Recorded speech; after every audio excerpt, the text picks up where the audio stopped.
Right,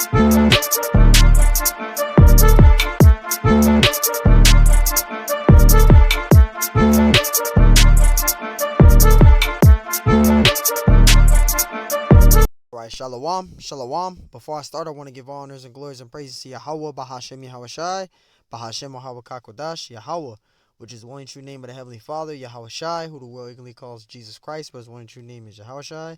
Double honors to the elders and apostles of Great Millstone, because those are the men who I learned this truth from through the spirit and power of Yahweh Bahashem Shai. Peace, blessings, salutations to the hopeful elect. And shalom to you, sincere brothers scattered abroad, pushing forth this word in truth and sincerity. I am Mashiach Razakah from the tribe of Gad, come through the spirit. And pretty much this lesson is going to be titled as Measure Thou the Time Diligently in Itself. All right. Lord willing, this lesson is edifying. 2nd Esdras 9:1. And this is what the angel said unto Esdras.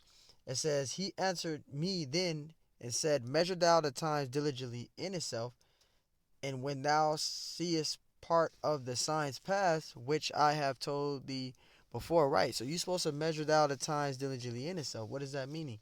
We are to be looking at the things that are taking place on the earth.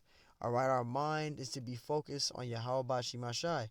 All right, our mind is to be focused on this truth. All right, seeing these prophecies unfold.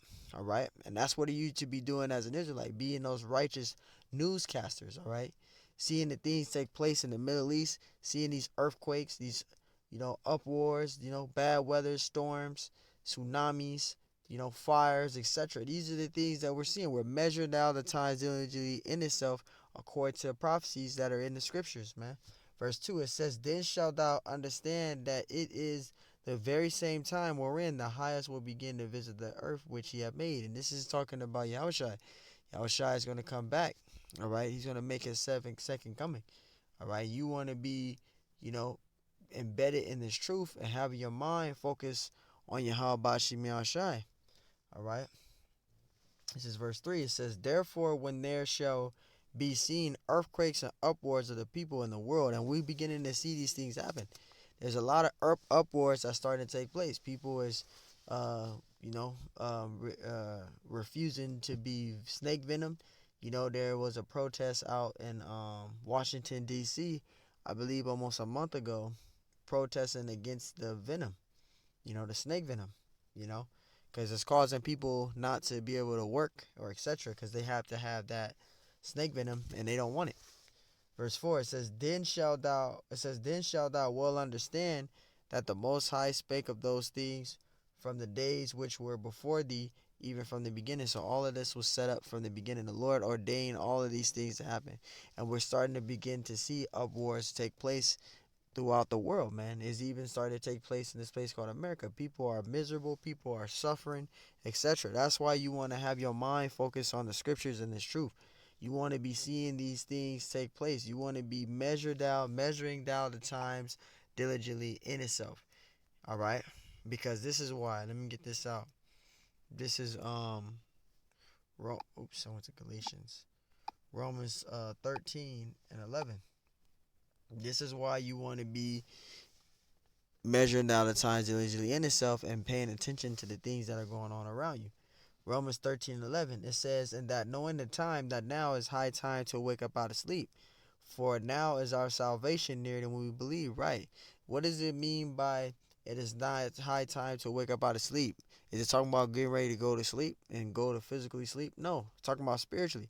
You so-called Negroes, Hispanics, and Native American Indians, you two-thirds, you're treating this place called America as your resting place, and you're not paying attention to the things that are going on around you.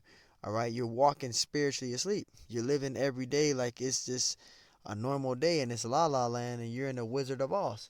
But you need to wake up out of that, that sleep, man. You need to wake up out of that illusion, man, and really pay attention to what is going on around you. Our salvation is nearer than we believe. You don't want to be caught on the unawares due to being carrying of this life. All right, and I'm gonna get that out, and I'll end it with that. And this is Luke 21 and Salakia. Let me go back. 21 and verse 34. Salakia. This is Luke 21 and 34. It says, take heed unto yourselves. Why did the Lord say take heed unto yourselves? Because you can deceive yourself than for somebody else to be able to deceive you. And one of the big deceptions that Jake always manipulates himself in is this. It says, least at any time your hearts be overcharged with surfeiting, drunkenness, and the cares of this life. The cares of this life is what causes Jake to slip up because they care too much of this society. They want to be an entrepreneur. They care about their marriage, their children. Everybody's focus and the cares of this life, being the richest person in the world. That's where Jake mind is, not on the Most High. It says, and so that day come upon you unawares, because the cares of this life is going to lead a lot of you Jakes to the fire. You're going to be destroyed because your mind is focused on the unawares. Verse 35, for a snare shall come on all of them that dwell on the face of the whole earth. And what is that snare? A trap. A trap.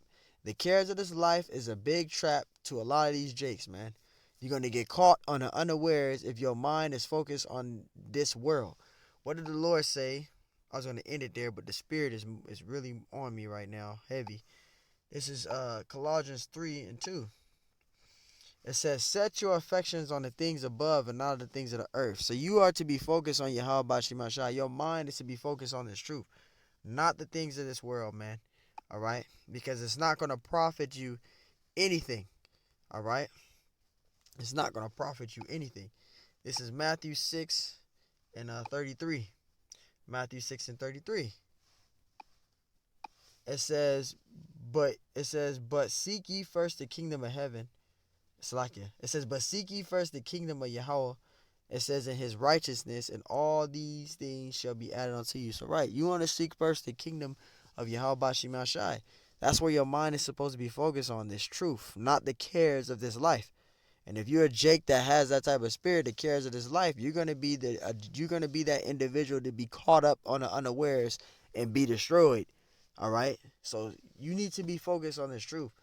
All right. You need to measure out the times diligently in itself. So hey, Lord willing, this lessons edifying. I want to give honors and glories, praise to Yahweh Shemashai Vashemakakudash, and double honors to the elders and apostles of Great Millstone. Lord willing, this lesson was edifying. Until next time, I say, Shalom.